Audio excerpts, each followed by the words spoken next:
The same symbolic technology used to control medieval populations is now embedded in every major corporate strategy framework. Nobody renamed it, they just removed the candles. Here is something that gets buried in every mainstream account of how modern business thinks. The frameworks that Fortune 500 companies use to build loyalty, shape perception, and drive collective behavior were not invented in business schools. They were reverse engineered from something much older, something that the people who built those frameworks understood very well and almost never discussed in public.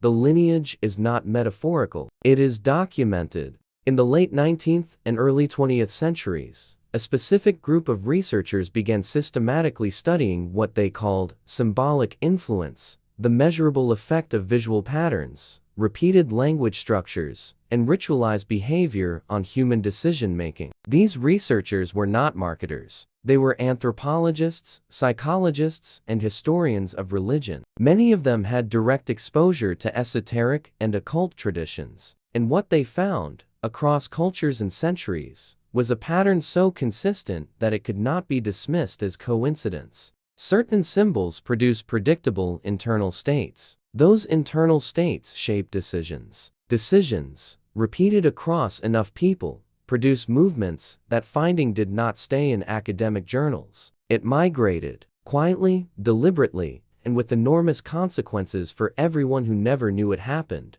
But here is something almost no one notices. The migration was not accidental. It was a project, and the people who executed it understood exactly what they were transferring and exactly why it worked. To understand what was transferred, you need to understand what medieval symbolic systems were actually doing. Not the theatrical version, not the Hollywood version, but the operational version that practitioners documented and transmitted across generations. A medieval operative in the symbolic arts, what most people would loosely call a sorcerer or a cunning person, was not primarily concerned with supernatural outcomes. The serious practitioners in that tradition were concerned with one thing: engineering states of perception in other people without those people being aware that their perception was being engineered. The tools they used were specific: repeated visual symbols that bypassed conscious evaluation, ritual sequences that created anticipation and then delivered resolution at precisely the right moment, carefully constructed language patterns that embedded suggestions within what appeared to be neutral information. Sound familiar?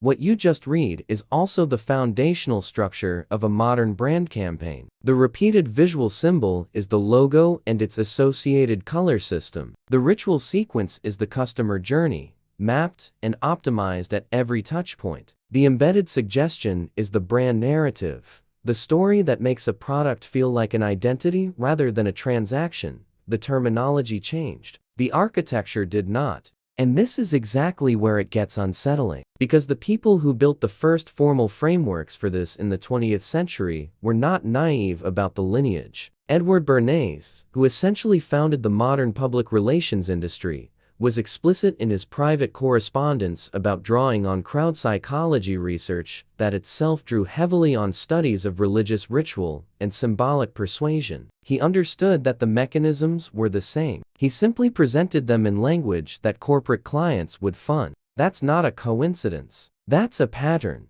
There is a concept in cognitive science called pre-attentive processing. It refers to the brain's ability to evaluate and respond to visual information before conscious attention is engaged. Research consistently shows that the human visual system processes shape, color, contrast, and symbolic familiarity within the first 200 milliseconds of exposure, long before any analytical thought is possible. Medieval symbolic systems did not have the vocabulary of neuroscience, but they had centuries of empirical observation, and what generations of practitioners observed was functionally identical to what brain imaging now confirms. Certain visual configurations produce measurable physiological responses. Those responses influence subsequent behavior. The person experiencing this has no awareness that the process occurred.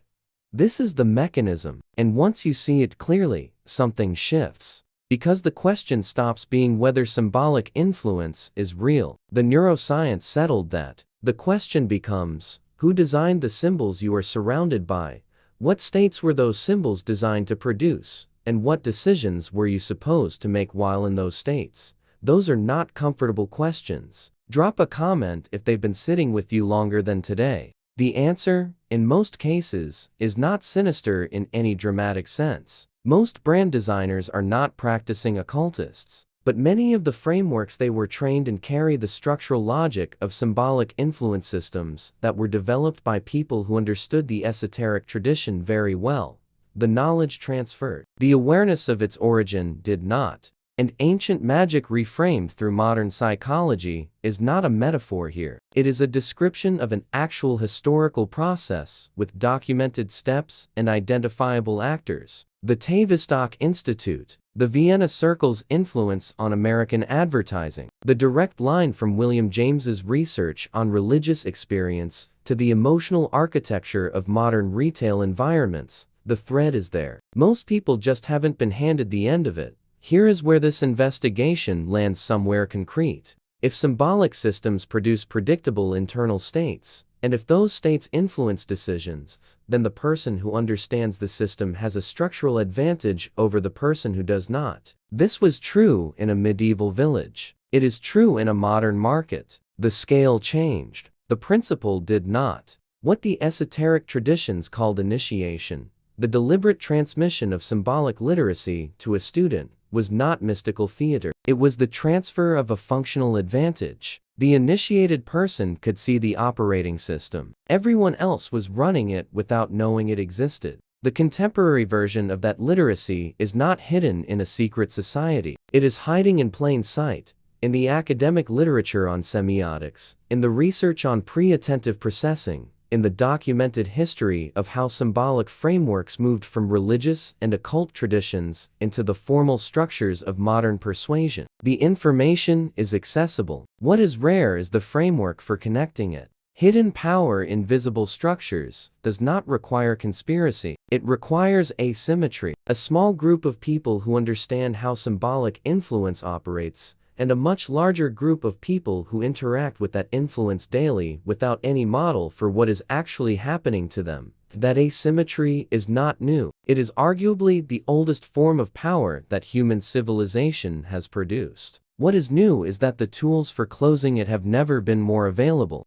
If this kind of investigation matters to you, if the like makes sense as a signal that this work should keep going, now is the moment. It tells the algorithm that this type of content deserves to reach people who are ready for it. There is one more layer to this that most investigations stop short of. The symbolic frameworks that migrated from occult tradition into corporate strategy did not just influence how companies sell products. They influenced how institutions structure authority, how platforms design attention, and how the information environment you navigate every day was architected at a foundational level.